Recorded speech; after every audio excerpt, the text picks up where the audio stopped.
नमस्कार बच्चे, कैसे आप लोग? उम्मीद है आप लोग बढ़िया होंगे। तो प्यारे बच्चे, आज का जो सेशन है हम लोग आपसे जो बातचीत करना है, इस बातचीत में हम लोग यहाँ पे चर्चा करेंगे कि एक 11th या 12th तक किसी भी क्लास में तो अपनी पढ़ाई को अभी कैसा रखा जाए, अभी कौन से चैप्टर की रिवीजन कैसे करें, इस वक्त पढ़ाई का क्या मोड होना चाहिए, फ्रीक्वेंसी क्या होना चाहिए, हजार तरह के सवाल है। इन सारे सवालों का जवाब मैं कोशिश करता हूँ कि आपको दूं। ठीक है, तो एक स्टूडेंट के पर्पज से आप कई सारी चीजें जो देखते होंगे, पर ये एक बहुत प्यारा डिसीजन आपके लिए होने वाला है। तो आप अपना समय यहाँ पे निकाल करके 10 मिनट लगा सकते हैं। तो प्यारे बच्चों, उम्मीद आप खाली हाथ नहीं जाओगे। तो प्यारे बच्चों, अगर आप किसी बोर्ड एग्जाम की तैयारी करते हैं, एसएससी या बिहार बोर्ड हो, सीबीएसई बोर्ड हो, मध्य प्रदेश से हो, झारखंड से, या किसी भी बोर्ड से एप्लीकेशन कर रहे हैं, तो आपको एक बात अच्छे से समझ लेनी चाहिए कि जब आप बोर्ड एग्जाम की तैयारी करते हैं, या आप मोटा मोटी तो मैं बोर्ड लेकर चलता हूँ, अपनी कोई बात में रख लेना, बट अभी मैं बोर्ड को लेकर चल रहा है अकेडमिक एजुकेशन के लिए। तो आप के लिए अभी बेस्ट ऑप्शन ये है, कई बच्चे हमसे क्वेश्चन भी करते हैं, सर रिवीजन क्या करें, इस टाइम में कैसे काम करें, मुझे समझ नहीं आता है।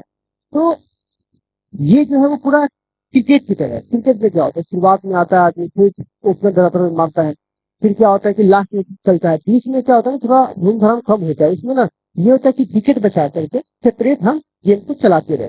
तो सेम अभी आपके साथ क्या है कि जब हम अभी तैयारी कर रहे हैं, प्रिपरेशन कर रहे हैं, तो इस दौरान अभी मिडिल फेज है। ठीक है, तो मिडिल फेज में क्या है कि आपको अपनी स्टडी को चलाते रहनी होगी। और तो सर रिवीजन में क्या करें? एग्जैक्टली, बहुत अच्छी बात है कि आपको 5 सब्जेक्ट है, अब मोटा मोटी 4 लेके चलिए, हिंदी को भी हटा देते, तो 15 का 60 चैप्टर हुए। टॉपिक तो खैर बहुत ज्यादा हो गए थे, इतने चैप्टर, इतने चैप्टर्स को अगर आप एक साथ याद करने जाओगे, आपका दिमाग खटक जाएगा।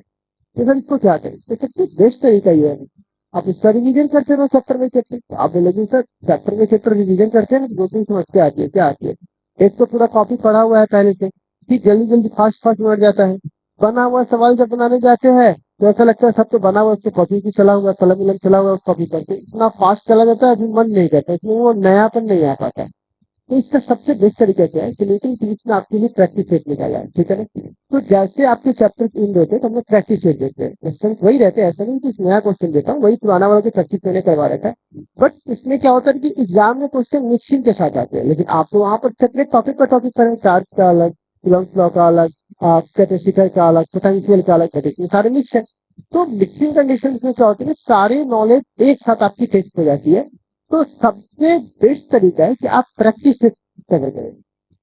ठीक है, क्योंकि प्रैक्टिस सेट है, मैंने पीवाईक्यू में भी डाल दिए है, प्रैक्टिस सेट है, मैंने मोस्ट दी क्वेश्चन भी डाल दिए है, 3 मार्क्स भी है, 5 मार्क्स भी है, ऑब्जेक्टिव भी है। तो एक आपको एक फाउंडेशन मिले कि मेरे पास इस बंदे ने चैप्टर खत्म होने के बाद मुझे ये 5 प्रैक्टिस सेट दिया है, तो 5 प्रैक्टिस सेट के बाद 5 एक एक दिन से मैं कर लूंगा, 2 दिन से कर लूंगा, तो मेरा ये लगभग 10 दिनों में ये 5 प्रैक्टिस सेट हो जाएगा, और इतना मैं प्रैक्टिस सेट कर लेता हूँ तो मुझे बोर्ड एग्जाम्स में ज्यादा दिक्कत होने वाला नहीं है। मेरे लिए प्रैक्टिस सेट बनाने का मतलब ही हुआ कि मैंने अपनी प्रिपरेशन को कंप्लीट कर लिया, तो ये हमारा मोटो होना चाहिए। ठीक है, अब एक सवाल आता है कि सर अ, ये प्रैक्टिस सेट को याद नहीं करना, आपको बनाकर बस ये देखते रहना है खुद के प्रैक्टिस सेट के साथ कि हाँ भाई मुझे ये चीजें याद है। फिर जब तीसरा खत्म होगा तो फिर नया प्रैक्टिस सेट आएगा, तो आप लोग क्वेश्चन तो वहाँ हर बार रिपीट हो रहे हैं, तो जब रिपीट हो रहे क्वेश्चन तो ये माइंड में तो सेट हो जाएगा जा करके, तो आपको जो रिवीजन मोड है वो काफी ज्यादा इजी फील होगा। ठीक है, और आपको टाइम भी मिलेगा, स्पेस भी मिलेगा कि हमें मतलब कि प्रैक्टिस सेट में थ्योरी लिखना है, तो एक बार मैं थ्योरी रख लेता हूँ, देख लेता हूँ, तो आपको एक अच्छा वे मिल जाएगा आपके प्रैक्टिस सेट के लिए। और आपको पता है कि फर्स्ट चैप्टर में बहुत ज्यादा ऑब्जेक्टिव है, सेकंड चैप्टर में 2 मोड है, एक इलेक्ट्रिक पोटेंशियल है और एक कैपेसिटर है। इलेक्ट्रिक पोटेंशियल का 1 शॉट आप लोगों ने देख ही लिया होगा, बहुत थोड़ा सा बात है उसमें, अगर आप बोर्ड एग्जाम के लिए देखते हैं तो पोटेंशियल, उसके बाद डाइपोल, डाइपोल के बाद आप चले जाओ पोटेंशियल एनर्जी, और इसके बाद आप ये इक्वी पोटेंशियल। तो अभी 3 4 टॉपिक ही आपके, आगे जाओगे तो कैपेसिटर, कैपेसिटर के टाइप कितने होते हैं, इसकी एनर्जी, इसकी कैपेसिटी, और उसके बाद एक आता है कॉम्बिनेशन। बस यही तो है मोटा मोटी तौर पे। तो इतनी बातों को अगर आप बना लेते हो प्रैक्टिस करके, तो मोटा मोटी आप स्कोर चेक कर लेते हो कि मेरी स्कोरिंग कैपेसिटी क्या है। तो एक तो ये हुआ मुझ, और आप लगभग लगभग जितना मैंने पढ़ा रखा है उतना को करो कैपेसिटर से, ये फर्स्ट और सेकंड चैप्टर आपको अच्छा है। अब ये थोड़ा सा आपस में कनेक्टेड था तो आपको थोड़ा स्पेस भी हो सकता है, क्योंकि पहले वाले टॉपिक का कुछ यूज सेकंड वाले में आया है बहुत ज्यादा। अब बारी है इलेक्ट्रिसिटी का, तो इलेक्ट्रिसिटी में ये दोनों चैप्टर से मुक्त है, मतलब वो एक नया कॉन्सेप्ट है, और आपको इजी पड़ेगा। क्यों इजी पड़ेगा? जो मैं नया स्टार्ट करने वाला हूँ इसलिए इजी पड़ेगा, क्योंकि आप लोग ऑलरेडी क्लास मतलब 10th में ही पढ़ के आए हुए रहते हैं, ओम्स लॉ, बाकी चीजें भी आपके साथ काम कर रही होती है, फिर आप करेंट वगैरह सब पहले से जानते हो, वेल नोन आपके लिए रहता है। थोड़ा मोड़ा कुछ चीज है इसको डाल करके न्यूमेरिकल्स को अगर आप ढंग से देख लेंगे तो आपको ये चैप्टर हो जाएगा। प्लस में जो कॉम्बिनेशन है सीरीज और पैरेलल, ऑलरेडी आप लोग कैपेसिटर में सीरीज पैरेलल पढ़ चुके हैं, तो आपके लिए बहुत ही ज्यादा सुविधाजनक वो सारी चीजें हो जाती है। तो आप इतना तो कम से कम करो ही करें, ठीक है नहीं। और थर्ड चैप्टर में सबसे सिंपल बात है कि इलेक्ट्रिसिटी है, प्रैक्टिकली थोड़ा ज्यादा समझ लें, और प्रैक्टिकली के लिए मैं हूँ आपके लिए, आप टेंशन मत लीजिए। बस आप फर्स्ट और सेकेंड चैप्टर के प्रैक्टिस सेट संभालिए। प्रैक्टिस सेट के आंसर आपको कहाँ मिलेंगे, तो आपको अपने कॉपी में ही मिल जाएंगे, तो इस तरह से आपका चल जाए।